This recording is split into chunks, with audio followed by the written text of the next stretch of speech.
Hello students, जैसा कि last video में मैंने आपको इकोनॉमिक्स का फर्स्ट जो चैप्टर है the story of village Palampur ये पढ़ाया था मैंने आपको, और इसके बताया था कि इसके जो 4 टॉपिक्स हैं वो मैं आपको बताऊंगा। तो जो 4 टॉपिक्स हैं आज हम उनमें से 2 टॉपिक्स पढ़ेंगे, और जो रेस्ट 2 टॉपिक्स हैं वो हम नेक्स्ट वीडियो में क्लियर करेंगे। ठीक है स्टूडेंट्स, तो चलिए अब हम टॉपिक से स्टार्ट करते हैं। और जो फर्स्ट टॉपिक हमारा है वो है हमारा ऑक्यूपेशन इन विलेज पालमपुर, यानी कि जो विलेज है और उस विलेज में क्या ऑक्यूपेशन है, व्यवसाय क्या है वहाँ का। तो देखिए, जैसा कि स्टूडेंट्स मैंने आपको बताया था कि वहाँ का जो मेन ऑक्यूपेशन है वो है फार्मिंग, यानी कि जो फार्मिंग है वो वहाँ का मेन ऑक्यूपेशन है। और वहाँ पर नॉन फार्मिंग एक्टिविटी भी होती हैं, यानी कि जो फार्मिंग के अलावा जो छोटे छोटे वर्क होते हैं वो भी वहाँ पर किए जाते हैं। तो स्टूडेंट्स, फार्मिंग वहाँ का मेन ऑक्यूपेशन, जैसे कि इंडिया का मेन ऑक्यूपेशन भी फार्मिंग है। तो पालमपुर की जो टोटल पॉपुलेशन है उनमें से जो है 75% किस में इन्वॉल्व हैं, वो इन्वॉल्व हैं फार्मिंग में। यानी कि पालमपुर के टोटल पॉपुलेशन में से 75% पॉपुलेशन जो है वो फार्मिंग करती है, और जो रेस्ट 25% हैं, ठीक है, वो नॉन फार्मिंग एक्टिविटी में इन्वॉल्व हैं। यानी कि टोटल पॉपुलेशन का जो 25% बचे हुए हैं वो किस में इन्वॉल्व हैं, वो इन्वॉल्व हैं उसमें नॉन फार्मिंग ऑक्यूपेशन में। तो जैसा कि स्टूडेंट्स मैंने आपको बताया है कि जो टोटल पॉपुलेशन का 75% जो है फार्मिंग करते हैं, और रेस्ट जो हैं वो नॉन फार्मिंग करते हैं। तो देखिए, जो वहाँ पर फार्मिंग की जाती है वो मॉडर्न मेथड से फार्मिंग की जाती है। आपने देखा होगा कि पहले जो फार्मिंग की जाती थी वो ट्रेडिशनल मेथड होता था। अब उस ट्रेडिशनल मेथड में क्या होता था कि ट्रेडिशनल मेथड में जो पहले से जिस तरह से वो खेती करते हुए आ रहे थे उसी तरह से खेती करते थे। यानी कि एक पर्टिकुलर फील्ड है और उस पर्टिकुलर फील्ड में वो क्या करते थे कि 1 ईयर में केवल एक ही क्रॉप लेते थे और रेस्ट क्रॉप नहीं लेते थे वो, यानी कि एक क्रॉप लेते थे पूरे साल में और बाकी पूरे साल जो है खेत को खाली छोड़ देते थे। क्यों छोड़ देते थे खाली? ताकि जो खेत की फर्टिलिटी खत्म हो गई है वो फर्टिलिटी दोबारा से बन जाए। लेकिन ये तो था ट्रेडिशनल मेथड। लेकिन आज जो फार्मिंग की जा रही है वो की जा रही है मॉडर्न फार्मिंग से। तो उसमें क्या करते हैं वो कि उसमें मोर देन 2 क्रॉप्स, यानी कि 2 से ज़्यादा क्रॉप्स को वो उगाते हैं, यानी कि एक से ज़्यादा फसलों को उगाया जाना क्या कहलाता है, वो कहलाता है मल्टीपल क्रॉपिंग। यानी कि एक पर्टिकुलर फील्ड में एक साल में पहले एक ही फसल उगाते थे, लेकिन अब एक उसी फील्ड में एक साल में एक से ज़्यादा, है ना, फसलों को उगाना क्या कहलाता है, मल्टीपल क्रॉपिंग कहलाता है। मोस्ट टॉपिक है हमारा कि मल्टीपल क्रॉपिंग होती क्या है। तो मल्टीपल क्रॉपिंग जो होती है वो होती है हमारी एक ही फील्ड में एक से ज़्यादा फसलों को उगाना।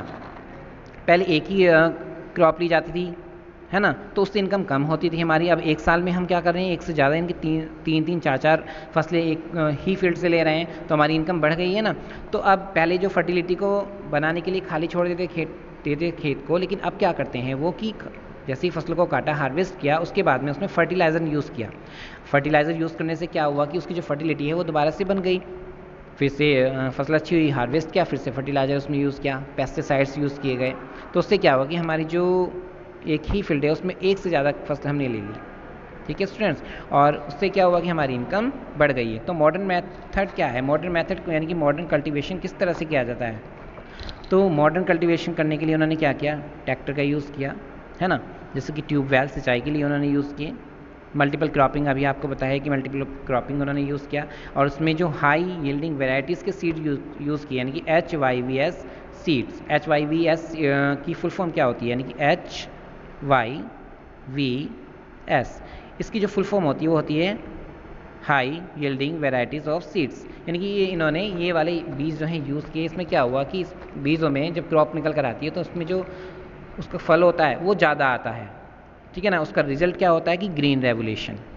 अब ग्रीन रेवोल्यूशन क्या है, देखिए, जब हमारी इंडिया इंडिपेंडेंट हो गई थी तो इंडिया के इंडिपेंडेंट होने के बाद में क्या हुआ कि हमारे जो गेहूँ वगैरह थे वो पाकिस्तान, जो इनमें होते थे खेतों में, पाकिस्तान में चले गए थे, लेकिन हमारे यहाँ पर कम होते थे। तो उसको इंक्रीज़ करने के लिए इन्होंने क्या किया, गवर्नमेंट ने हमारी ग्रीन रेवोल्यूशन चलाई, यानी कि 1960 में एक रेवोल्यूशन चलाई जिसे ग्रीन रेवोल्यूशन नाम दिया गया। उसमें क्या हुआ कि उसमें कुछ जैसे हमारे वीट हैं, राइस हैं, इनकी फसलों को बढ़ाने के लिए इन्होंने क्या किया ग्रीन रेवोल्यूशन का रिज़ल्ट भी आया और उसका रिज़ल्ट सामने ये आया कि जो हमारी स्टेट है पंजाब है, हरियाणा है, वेस्ट उत्तर प्रदेश है, इनमें सबसे ज़्यादा गेहूं का उत्पादन होना स्टार्ट हो गया।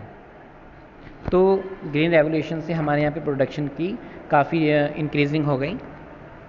तो देखिए स्टूडेंट्स, जैसे कि मल्टीपल क्रॉपिंग का यूज़ किया गया, जैसे कि पालमपुर की अगर हम बात करें तो वहाँ पर जैसे उन्होंने वन ही ईयर में एक बाजरा बोया, फिर वीट बोया, पोटैटो बोए, शुगर कैन, मतलब इन तरह की उन्होंने फसलों को बोना स्टार्ट कर दिया था। देखिए जो शुगर कैन होता है ये होल ईयर एक ही फील्ड में होता है, नहीं पूरे साल चलता है। बाकी जो ये बाजरा हैं, वीट हैं, पोटैटोज़ हैं, ये क्या है कि कुछ समय बाद में फसल इनकी तैयार हो जाती है। तो इस तरह की फसलें वो ज़्यादा यूज़ किया करते थे, बोया करते थे खेतों में पालमपुर के लोग।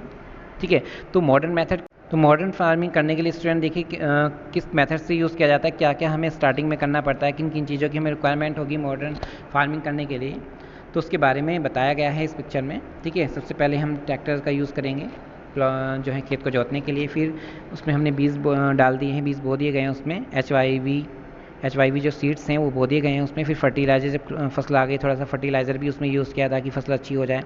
फिर उसमें फसल बड़ी है तो कीट पतंगे यानी कि इंसेक्ट्स भी आ गए हैं, उनसे बचाने के लिए हमने उसमें पेस्टिसाइड्स का भी छिड़काव किया है। फिर सिंचाई के लिए हमने डैम्स या इलेक्ट्रिसिटी का यूज़ किया है, यानी कि ट्यूबवेल से सिंचाई की हमने, चाहे वो हमने डैम से की हो इलेक्ट्रिसिटी के माध्यम से, है ना, पंप से की हो या कैनल से हमने इरीगेशन की हो, यानी कि हमने सिंचाई की है फिर खेतों की ताकि फसल अच्छी हो जाए। ठीक है, तो अब देखिए इसमें डीजल भी शो किया गया है। डीजल किस लिए यूज़ किया गया है, डीजल जैसे ट्रैक्टर को आप देखिएगा खेत जोता है तो उसके लिए हमें डीजल की भी रिक्वायरमेंट होगी। तो इन चीज़ों की हमें रिक्वायरमेंट होती है मॉडर्न फार्मिंग करने के लिए। ठीक है स्टूडेंट्स, तो इससे क्या होता है कि हमारी जो फसलें हैं वो एक ही फील्ड पर ज़्यादा प्रोडक्शन हमें देना स्टार्ट कर देती हैं। तो देखिए स्टूडेंट्स, अब तक तो मैंने आपको बताया था फार्मिंग के बारे में कि फार्मिंग जो पालमपुर में होती है किस मेथड से होती है। अब हम बात कर रहे हैं कि वहाँ पर जो नॉन फार्मिंग, ठीक है, एक्टिविटीज़ की जाती हैं, नॉन फार्मिंग यानी कि फार्मिंग के अलावा जो एक्टिविटीज़ वहाँ पर होती हैं तो वो कौन कौन सी हैं। लगभग मैंने बताया था आपको ऑलरेडी कि 25% जो वहाँ की पॉपुलेशन है वो नॉन फार्मिंग में इन्वॉल्व है। जैसे कुछ लोग वहाँ पर डेयरी यूज़ करते हैं, डेयरी चलाते हैं, यानी कि मिल्क से जो प्रोडक्शन होता है या मिल्क को सेल करना, उसको सेल करते हैं। ठीक है, और पालमपुर में डेयरी फार्मिंग होती है, उसका जो मिल्क वगैरह प्रोडक्शन है उसका वो कहाँ पर सेल किया जाता है, रायगंज विलेज में। ठीक है, जो पालमपुर से 3 किलोमीटर की दूरी पर है। और पालमपुर में डेयरी के अलावा जैसे स्मॉल मैन्युफैक्चरिंग भी होती है। स्मॉल मैन्युफैक्चरिंग जैसे जैगरी मेकिंग, यानी कि गुड़ तो आपने देखा ही है ना, गुड़ जो होता है खाने का, तो जैगरी मेकिंग भी वहाँ पर की जाती है। और वहाँ पर कुछ लोग ट्रांसपोर्टेशन भी यूज़ करते हैं, ट्रांसपोर्टेशन चलाते हैं ट्रांसपोर्ट को, जैसे कुछ लोग तांगा चलाते हैं, बुलक कार्ट चलाते हैं, है ना, मोटरसाइकिल चलाते हैं, जीप चलाते हैं, और ट्रैक्टर भी चलाते हैं, ट्रक भी चलाते हैं। तो बहुत सारे लोग इन ट्रांसपोर्टेशन के जो हैं में इन्वॉल्वमेंट है वहाँ पर। कुछ लोग वहाँ पर शॉप कीपिंग भी हैं, यानी कि शॉप चलाते हैं, जैसे कि जो लोकल नीड्स हैं, यानी कि गांव की जो भी छोटी छोटी चीज़ें होती हैं, रिक्वायरमेंट होती हैं, उन चीज़ों की शॉप उन्होंने गांव में चलाई हुई है। और पालमपुर के एक व्यक्ति ने क्या है कि कंप्यूटर सेंटर भी चलाया हुआ है। ठीक है स्टूडेंट्स, कंप्यूटर सेंटर भी वहाँ पर है। जैसे कि मैंने आपको बताया, तो कंप्यूटर सेंटर वहाँ पर कौन रन करता है। देखिए कंप्यूटर सेंटर एक करीम नाम का व्यक्ति है जिसने कंप्यूटर सेंटर खोला है। कहाँ पर खोला है, शाहपुर टाउन में। ठीक है, जो रायगंज के पास में है, उस टाउन में एक कॉलेज है, उस कॉलेज के सामने उसने जो है एक कंप्यूटर सेंटर खोला है, जिसमें उसने कंप्यूटर को टीच करने के लिए, पढ़ाने के लिए 2 वुमेन को अपॉइंट किया हुआ है, यानी कि वो वुमेन जिन्हें कंप्यूटर की एप्लीकेशन में इन्होंने डिग्री ली हुई है। ठीक है, तो हाई स्कूल जो वहाँ पर है, कॉलेज है वो, उस कॉलेज के सामने उसने कंप्यूटर सेंटर ओपन किया हुआ है। नाउ स्टूडेंट्स, अब हम इसका जो सेकंड टॉपिक है, क्रॉपिंग पैटर्न इन पालमपुर, यानी कि पालमपुर में जो क्रॉपिंग की जाती है, ठीक है, कौन कौन सी फसलें की जाती हैं, यानी किस अकॉर्डिंग वहाँ पर फसलों को बोया जाता है, उसके बारे में हम बात करेंगे। तो देखिए स्टूडेंट्स, सबसे पहले हम बात करेंगे, ठीक है, खरीफ क्रॉप्स। इसको सौनी भी कहा जाता है। ये मई से जून के बीच में बोई जाती है और हार्वेस्ट होती हैं। ठीक है, तो इसमें कौन कौन सी क्रॉप आती हैं आपकी, जैसे राइस, ज्वार, बाजरा, और ये मेनली जो है रेनी सीजन की क्रॉप्स हैं। ठीक है स्टूडेंट्स, तो ये क्रॉप्स वहाँ पर बोई जाती हैं। उसके बाद में वहाँ पर रबी क्रॉप्स बोई जाती हैं। इसको हरी क्रॉप्स के नाम से जाना जाता है। ये नवंबर से दिसंबर इसका टाइमिंग होता है, यानी कि उसमें बोने के बाद हार्वेस्ट किया जाता है उनको। जैसे वीट है, यानी कि नवंबर से दिसंबर में बोई जाएंगी, जैसे वीट, ऑयल सीड्स, है ना। और ये विंटर क्रॉप्स कहलाती हैं। देखिए स्टूडेंट्स, कुछ लोग वहाँ पर शुगर कैन की जो क्रॉप्स हैं उसका भी यूज़ करते हैं, उसको भी बोते हैं। शुगर कैन एक ऐसी क्रॉप होती है जो single crops produce in full year, यानी कि एक ही खेत में पूरे साल बस एक ही फसल होती है, वो होती है शुगर कैन। और इसको शुगर और जैगरी बनाने में, ठीक है ना, यूज़ किया जाता है। कुछ लोग वहाँ पे पोटैटोज़ जो होते हैं, पोटैटोज़ भी बोते हैं, यानी कि आलू की फसल भी वहाँ पर बोई जाती है, ठीक है। ये पूरे एक 1 ईयर में इनको 2 बार बोया जाता है, यानी कि 2 बार हम पूरे साल में इसकी फसल ले सकते हैं। इसको वेजिटेबल या इसको कैश क्रॉप के नाम से भी जाना जाता है।